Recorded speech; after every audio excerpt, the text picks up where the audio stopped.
It's setting up. Oh my gosh.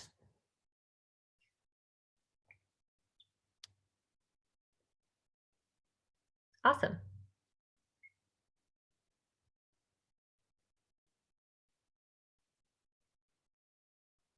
It's setting up. Oh my gosh.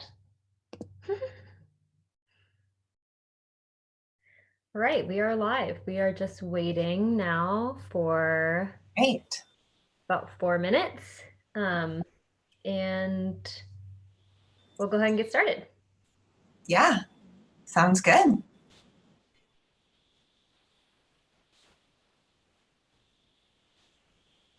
I will have to, let me look at this and see.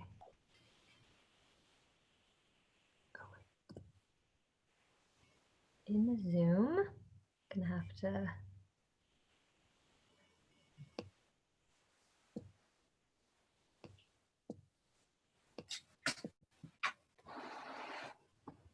Screen share.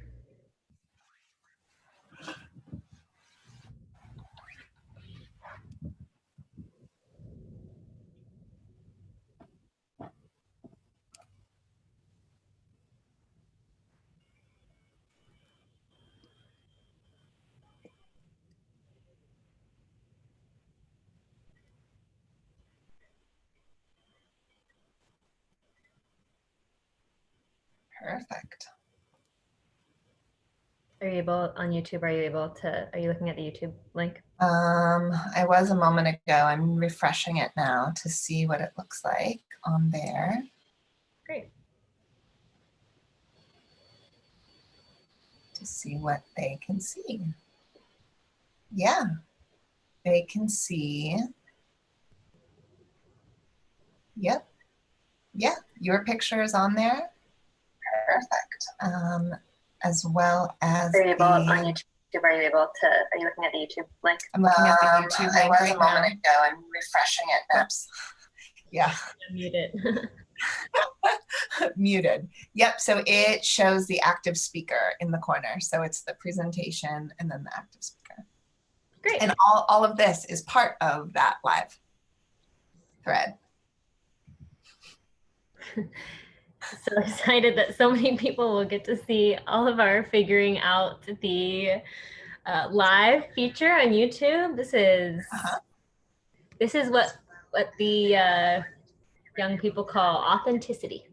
Right, exactly. This is figuring out a new electronic medium, which is hard and scary because you don't know what you're just sending out into the world, but we do it anyway with great faith and great courage.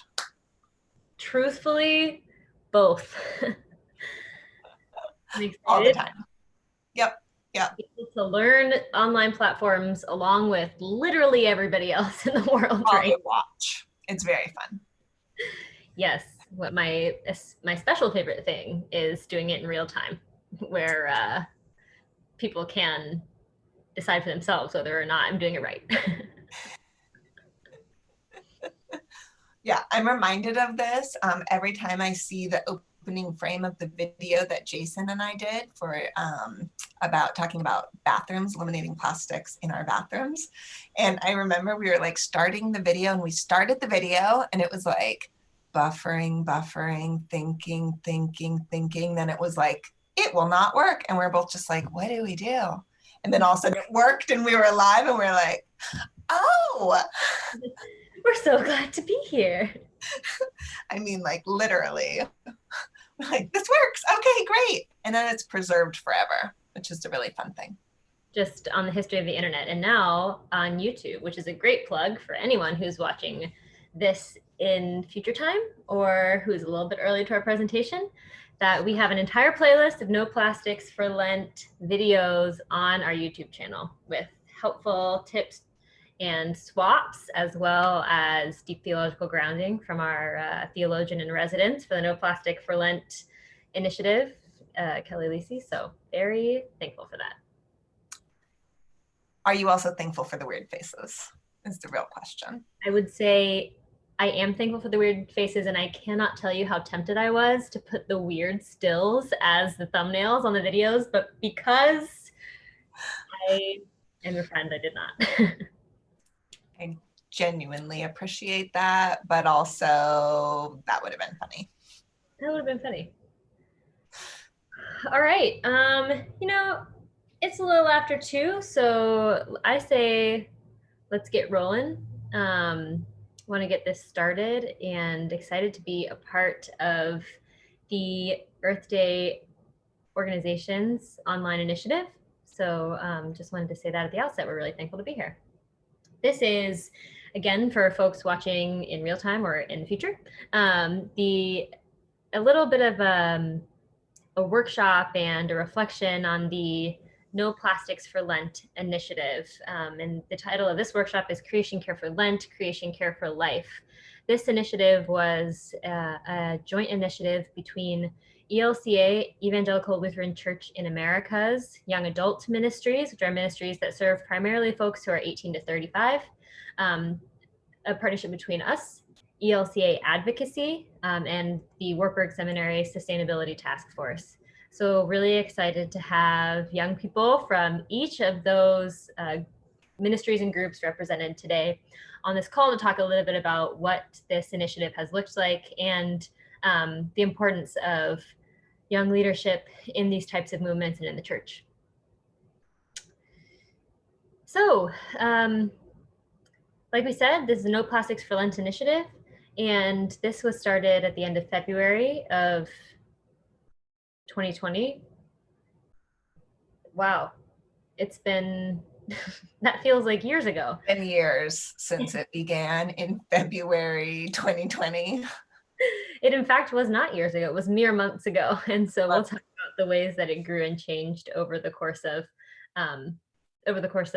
that time period, but really thankful for the leadership that happened over the season of Lent and how that ties to leadership in creation care for our whole lives. All right, who are you talking to? We love to tell you. My name is Savannah Sullivan, and I serve as the program director for ELCA Young Adult Ministry. And I'm really excited to represent the Young Adult Ministry's involvement in this program today. Tessa, why don't you go? Hello, I am Tessa Komnick, and I am the Hunger Advocacy Fellow in the ELCA Advocacy Office in Washington, D.C. Glad to be a part of this initiative. And I am Kelly Lisi, a current student at Wartburg Theological Seminary. In my final year there, a candidate for Word and Service Ministry, and a practicing food theologian. And I am the leader of the Wartburg Sustainability Task Force. Awesome. Thanks so much, y'all. Thanks for being here. We're just going to dive in a little bit, and hopefully this presentation will go about 35, 40 minutes. And so we just wanted to talk to you a little bit about the idea, how this initiative came to be, because I think that's a really important part of it. The Evangelical Lutheran Church in America, as in partnership also with the Lutheran World Federation, which is a federated body of Lutheran churches around the world, sent about 8 young adults as representatives, delegates to the United Nations Conference of Parties Climate Change Summit, which was at the end of 2019 in November. At this summit, the young people of many of these Lutheran churches who were serving as delegates were really energized about the idea not only to address climate change theologically, but also to the idea to invite people to be part of an actionable initiative. And that's kind of how the idea for No Plastics for Lent was born. I just over here on this slide have a list of the things that the young people who led this idea, who created this idea, were really committed to, which was the notion that this initiative needed to be actionable, accessible to all. It needed to be led by young adults, clearly faith-based, and that theological reflection was a really important piece of it for them. That it needed to be online, and I think that was also part of accessibility, and that it needed to include some reflective resources. And those were the main parameters. And so we'll talk a little bit about how we really were able to live into those parameters, and also how these parameters remained the same, and these the objectives and goals of the program remain the same, even while some of the specifics changed in relationship to what was going on in the world? Yeah, so keeping those objectives the same was really at the central operating process of No Plastics for Lent, because we started with these goals. We knew where we were beginning, we knew what we wanted to accomplish. And when we began, we had a pretty clear idea of how we were going to get there. There were going to be weekly Facebook Live videos, and there were going to be weekly online blog posts. And through those things, we would, discuss and address our objectives until we got to the end point. Well, as we know, a few weeks into this process, the world dramatically shifted as we began to face and deal with the COVID-19 global pandemic. And so suddenly plans had to change to accommodate. The things that we were talking about had to shift to accommodate what was happening in our real world. And so, the process on the left shows that really clean, neat, linear track, and the process on the right shows what it actually turned out to be, where we still started from the same point, we still got to the place that we were trying to go, but in between, we really took the time to listen to what was happening so that what we were sharing and the initiative that we were a part of creating could remain relevant in the midst of everything that we were experiencing locally and globally. And that is a piece of the process that we look back on, and we're thankful that we were able to be flexible, that we were able to adapt while still staying true to the initial goals of the initiative. Yeah, and I think, that doesn't happen without intention. And part of the real benefit of this being an online initiative from our standpoint was that it was able to be really flexible and malleable. I'm curious if anybody's willing to drop in the chat, if anyone has been involved in a Lenten practice to reduce your own carbon footprint before. We're interested to hear about that, about how that practice went, what it looks like, and what your communities learned from it. So if you've been involved in a Lenten practice to reduce your carbon footprint before, or any other seasonal practice to reduce your carbon footprint, we're really interested in hearing about that. Drop that in the chat. So here are some details of where the process ended up going. On the left side are the different topics that we discussed in the weekly Facebook Live videos. On the right are the topics that were addressed in the weekly blog posts. And so for me, I was in partnership with Savannah and other young adult leaders responsible for the pieces on the left. And so what we were aiming for with these was to have really actionable, practical ways to dig into this topic of reducing consumption and specifically reducing our use of single-use plastics and therefore reducing the waste that we produce and that we put out into God's creation. And so really thought about the different areas for these swaps. So throughout the series, we address swaps in the kitchen, in grocery shopping, cooking. We talked about swaps for the bathroom, for the laundry room, for our closets. And as I said on the last slide, we really thought about what this looked like in the current context. So for instance, when we started, we had plans to talk about, taking your own produce bags and grocery bags into the grocery store, bringing your own jars, shopping from your farmers markets. But those things changed the realities of what could actually be done as we were also considering what it meant to keep our entire global communities and local communities and vulnerable populations safe.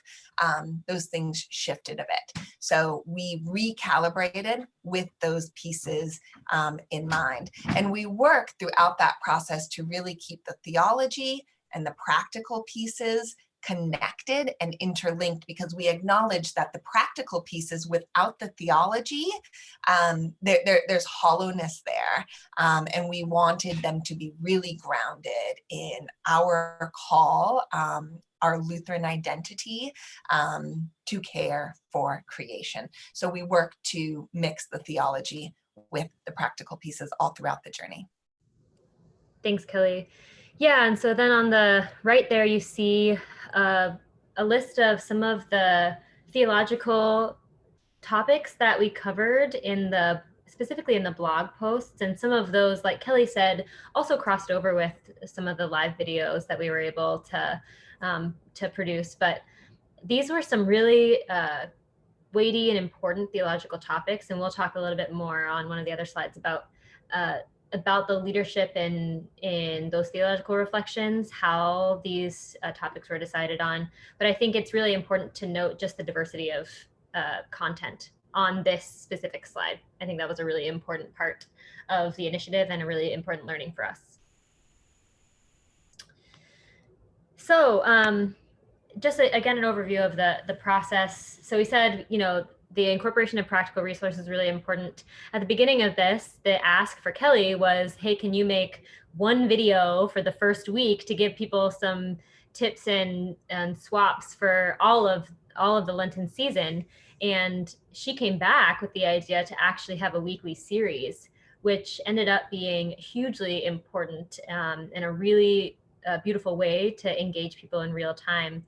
And so I think, again, just the flexibility of that, of having live content every single week, was a huge benefit to us. Part of our process was deciding what we weren't going to do. So at the beginning of this, we thought we might create some worship resources for people to reflect on the No Plastics for Lent initiative and their care for creation in worship each week. But as we focused more on some of the other pieces that we've been talking about, that was something that we had to set down a little bit. And so is both an area that we can maybe grow in the future, but also was an intentional choice. And I think that learning what to pick up and what to set down was also important.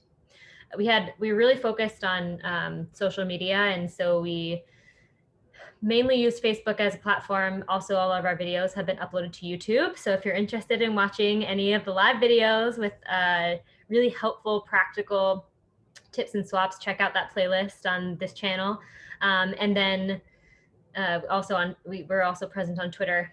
And then the last part of the process was that we collected data about who was participating in this event and what they were participating in. Because we wanted this to be accessible to everyone. And so the invitation, our overall invitation, was to try to reduce our plastic use for Lent, but we understand that that people have different access to actually doing that in their day-to-day lives. So a further invitation was to say, really look at your daily practices and commit to something that helps heal your relationship with the earth a little bit. And so we can theologically reflect on that together. And so we collected data about what people were doing. Tessa, did you have anything to add?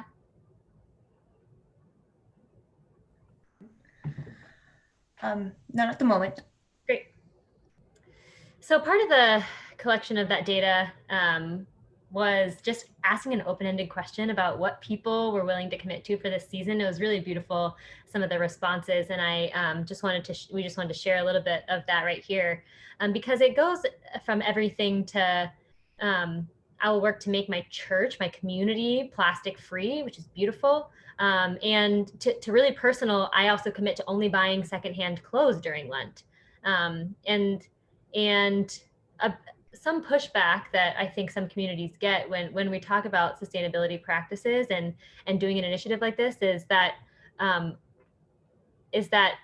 it's not individual consumption, a reduction in individual consumption. Maybe that's going to solve all the problems of care for creation that we see when it relates to care for creation or climate change. And so I just wanted to say, we fully acknowledge that the purpose of this initiative was to help our communities really reflect on theologically their commitment to the earth. And we believe that embodied practices of that spirituality, that living day to day in a way that honors our relationship with creation, helps us be more able to join together and make the real systemic change that needs to happen. And so you'll see there in the top left that someone reflected that I really hope this will cause me to reflect my own habits and the history and systems that got us where we are, and then moving forward, change those systems. So this was a really powerful, the feedback, reflection, learning piece was a really important part of this as well.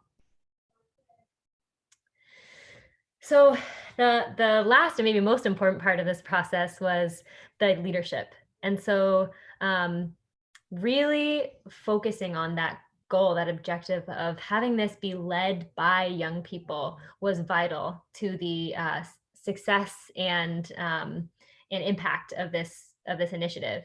And so you'll see here some of the faces of the incredible young people who committed their time and their gifts to this initiative. And that's important because, of course, the young people have important perspectives to bring. They have important buy-in in Care for Creation in terms of generational equity. But they also bring their own networks to this important movement building work. And so honoring that, not only their voices, not only was good practice in terms of our theology of the priesthood of all believers, but it also was really practically good practice because we had a lot more communities that we were able to involve when we connected these young people to this initiative.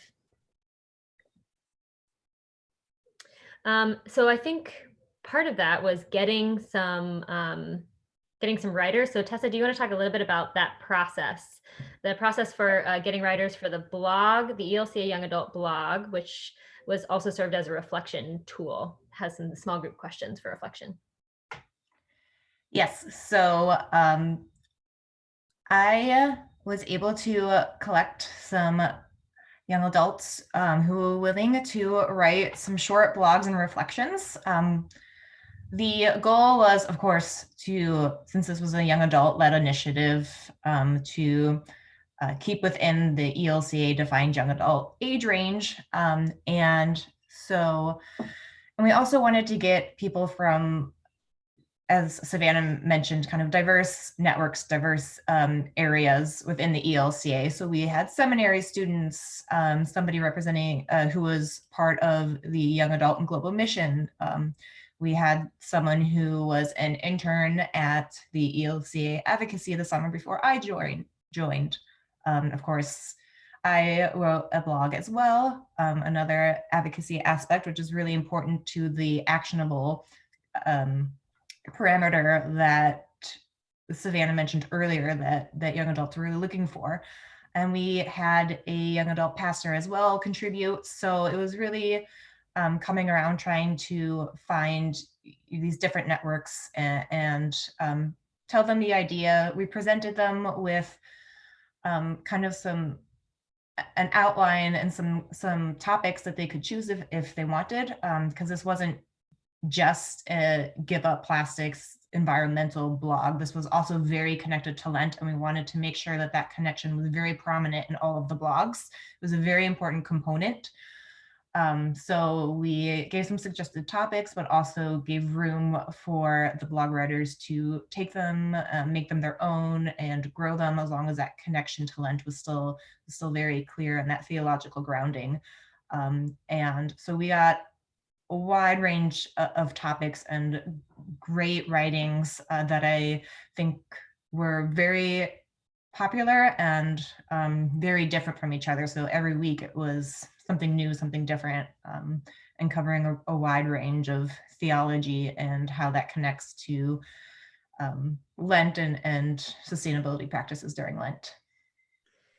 Yeah, thanks. And Kelly's also made the point before that it's really important to note that it wasn't like young people who are paired with pastors or young people who are paired even with people with formal theological training. It was that young people were really able to write their own theological perspectives, and we were there to help with questions and guidance if they wanted or needed it, obviously with edits and stuff like that, but that this was really led with the understanding that young adults have their own theological perspectives that are valuable to our community and to this movement. All right, let's talk a little bit. That was a little bit about the process. Let's talk a little bit about the impact. And this is the part that makes me the most excited. So I get a little amped about this.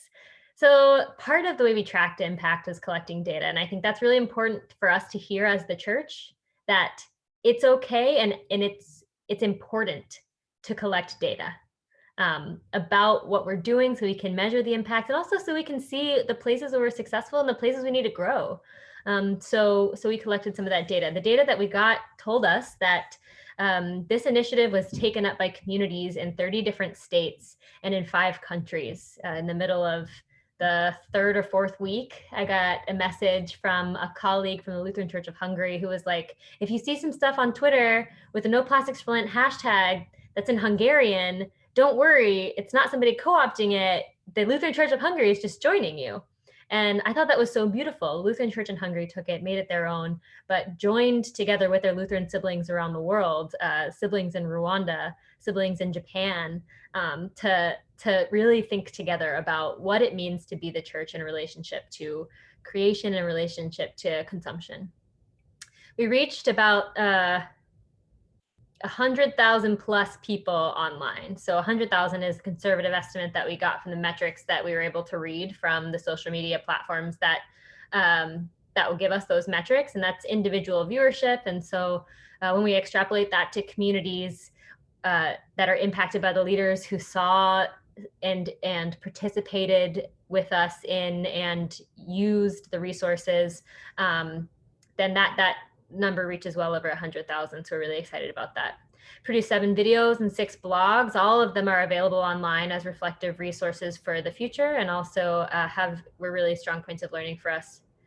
This initiative was featured in the New Yorker's Giving Up Carbon for Lent article written by Eliza Griswold, a really beautiful article that talks about how communities of faith around the world are doing this. And so really when we think about our collective impact, again, it's not just 1 or 2 people giving up plastic cups. This is entire communities thinking about the way that they relate to the earth, and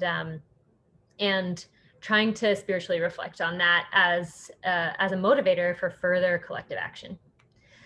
And then lastly, we're part of this ELCA Earth Day the ELCA's involvement in the Earth Day initiative, and partnered with Earth Day. And so really, really excited to be a part of this entire conversation that happens this week, and that will happen going forward as well.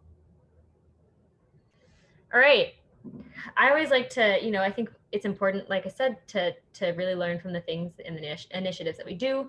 And so we wanted to highlight 4 key learnings that we learned over the course of this initiative that might be helpful for other folks in future initiatives, especially as it relates to online mobilization of communities of faith around specifically advocacy issues, and in this case, care for creation.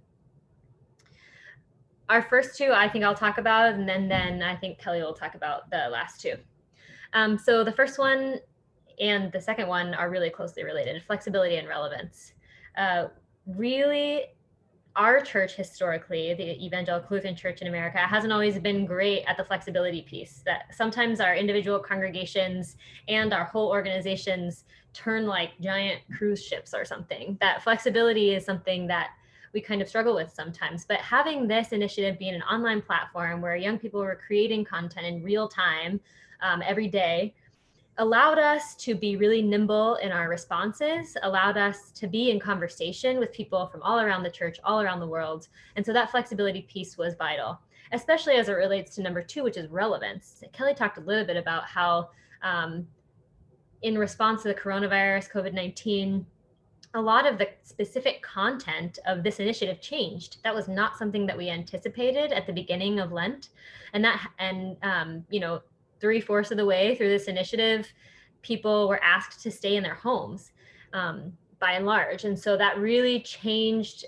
We had to decide at some point if that was going to change the way that we had already planned our content to go, if we were gonna engage in that current conversation. And I'm really proud of the fact that the whole team, the whole initiative was able to remain relevant, flexible and relevant in the things that we're talking about. And so I think that real-time live content, that real-time feedback from people who are watching with us, who are joining in the conversation, was helpful in terms of making sure that we held ourselves accountable to staying relevant to what was going on in the world. Yeah, and the leadership is such an important part of that, for the leadership to have the courage to say, that we're going to follow what's currently happening, that we're going to make the choices to be flexible. And, with this specific initiative, and really with any initiative, it's so important to look to say, what are we trying to address, and who are the people who are already doing that work? and then reaching out to pull those people into it. Sometimes we try to create like options for the work ourselves, right? To lead things ourselves, but sometimes we need to look outside of ourselves or outside of our immediate communities for the best leaders for the initiative. And that is something that we work to do with this. And we also acknowledge as a growing point for us for the future to continue to pull in the people who are engaged in this work, who are having these conversations, so that the diversity and the breadth of what this looks like in faith communities is reflective in how the leadership in the leadership of these initiatives. And going to number 4, continuing to talk about the balanced content, right? It's so important to have the theology paired with the action. I know we've all been a part of those talks where the theology is on stage and we hear it and we're like, yes, we hear this, we're on board, but then it falls flat because there are no next steps, or the next steps aren't realistic, or they aren't applicable in our own context.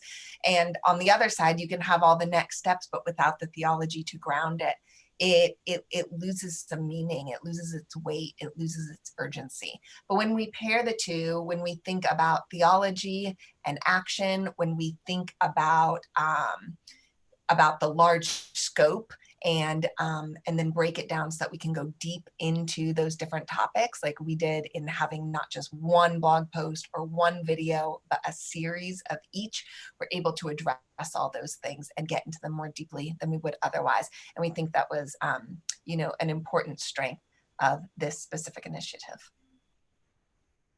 Thanks. And I think that balanced content too is different contact points.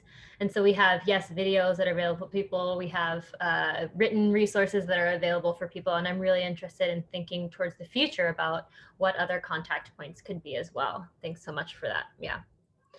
So yeah, in terms of next steps, we always want to be reflective and think about how our work and impact can grow. And so part of what we've reflected on is that it really worked to have a lot of our content be delivered through Facebook, through YouTube. We want to continue to grow those multiple platforms to say, what does it look like to have more of a presence on Twitter? What does it look like to have more of a web-based presence as well? And to have some more interactive options for people where we ask them to share pictures of them doing really specific things, or to share their ideas about a specific topic and do big social media pushes for that. I think that'd be really helpful. And then the next step, and I think Tessa will talk about this a little bit more, is we want to be clearer going forward about a specific follow-up action that we could have due to this initiative. And I think that's something that we'll definitely plan for the future. The third is intentionality about video conversations. I think that this was hindered a little bit by our ability to not actually invite people to have conversations with Kelly outside the people in her house. And she's got some awesome people in her house. But I think, the under 10 crowd might struggle a little bit with the types of conversations they were trying to facilitate. So with a grain of salt, definitely going to continue to be intentional about who we're inviting into those video conversations. And then potential gatherings of people, and we really mean gatherings online. What does it look like to have a group of people who are able to meet via Zoom or via Skype once a week to check in about how some of these things are going, to have some small groups that talk about this, to have a Facebook group where people can kind of just like post, hey, this is what I'm doing this week, this is what I'm doing this week. And not necessarily those in-person gatherings.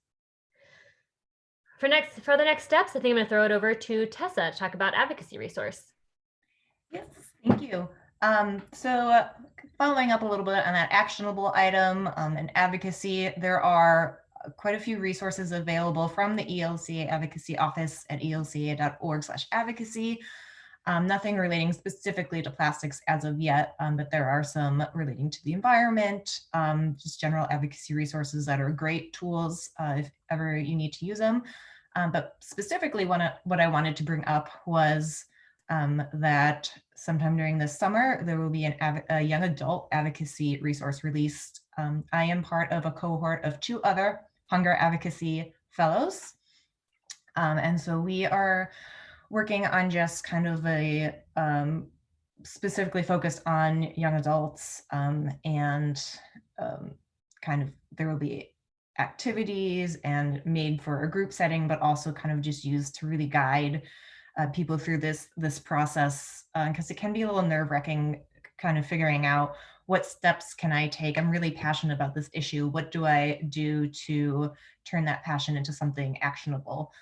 And of course, one of the easiest ways to advocate is by voting, and going out and voting for someone that you really feel represents the values that you have, and that you really think will prioritize what you prioritize.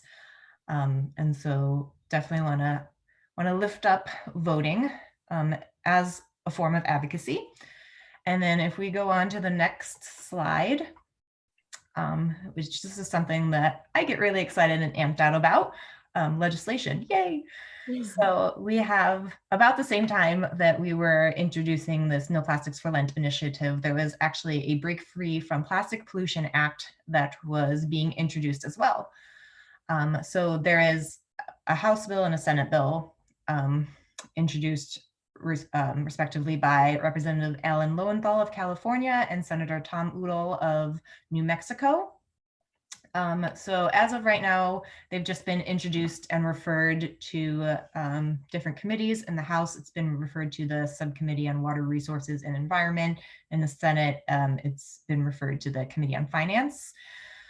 So the House bill has 67 co-sponsors, the Senate has 8.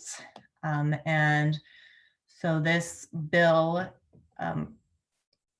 is important because, as big a proponent as I am of individual actions, there needs to be a second part to this equation, and that is more of a systemic change.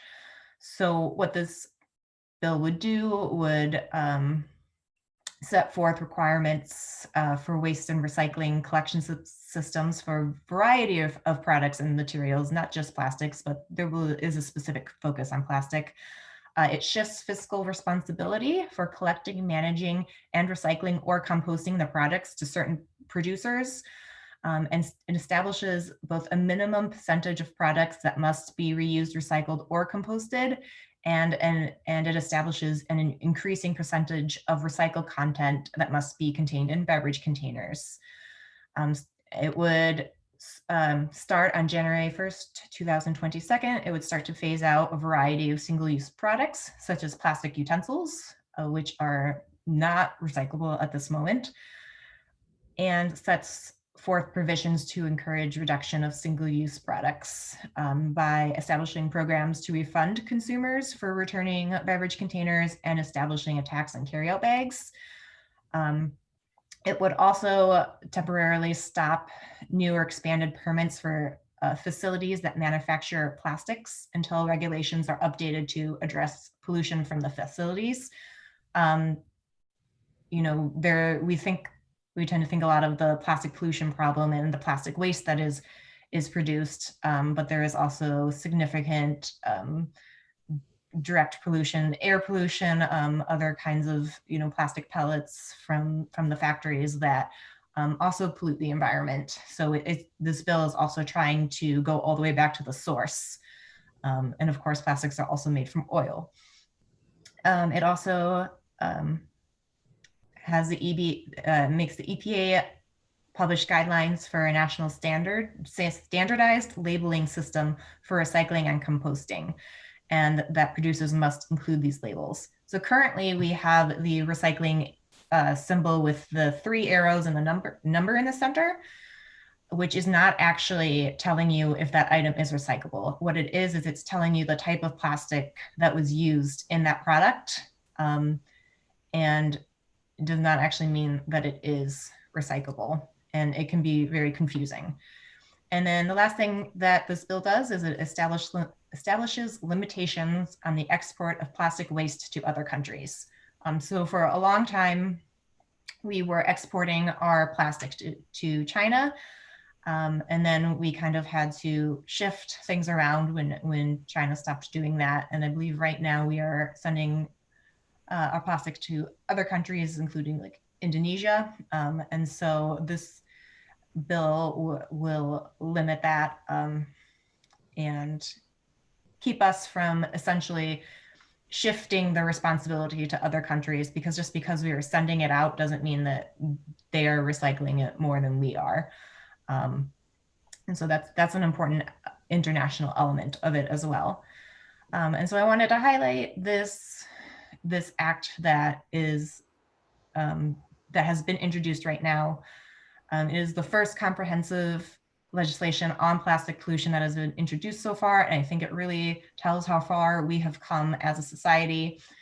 And it is something that is actionable, something that you can find summaries online, read through it, contact your lawmakers and ask them to support this bill. And so I wanted to present that and let everyone know that this has been introduced and that it's a very exciting time. Great. Thanks so much, Tessa. I think this just goes to kind of put an exclamation point on the idea that that faith communities have something really relevant to say about things, topics that the wider world is invested in, and problems that the wider world is invested in solving. And so how can we continue to be a part of these really important conversations as communities of faith? And another aspect of that is, how do we continue to involve young leaders in it? I think the church really struggles in a lot of places to include its young leaders in meaningful ways. And this is an issue that a lot of young people are really excited about getting involved in. And so just on the screen now are some ideas we have for any small group conversations that you want to have in your communities, that you want to have with your congregations, your neighborhood, a small group maybe that you're a part of. Whatever kind of your family, whatever kind of group you gather with, especially other folks of faith that you gather with, how can you intentionally engage young people? How is your church committed to doing that? How is your community committed to doing that?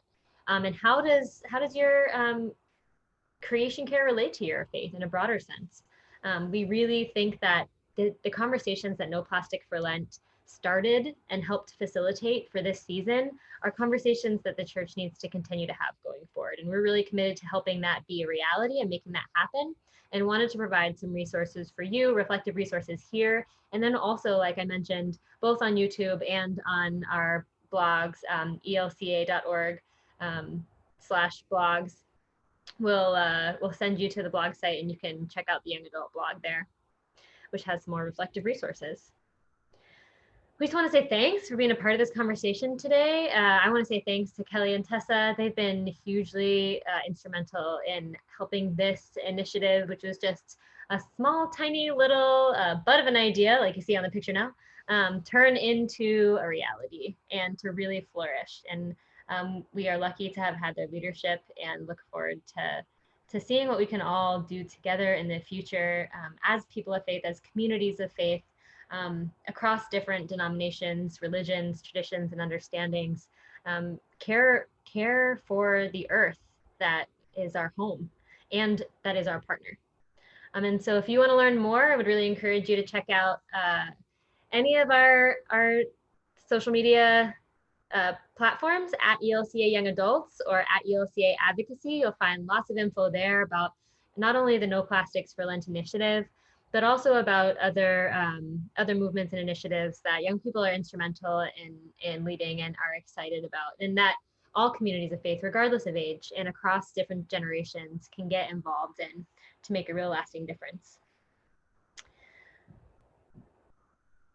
Tessa or Kelly, do you have anything to add? Awesome. Thanks so much for being part of this conversation today. Go in peace.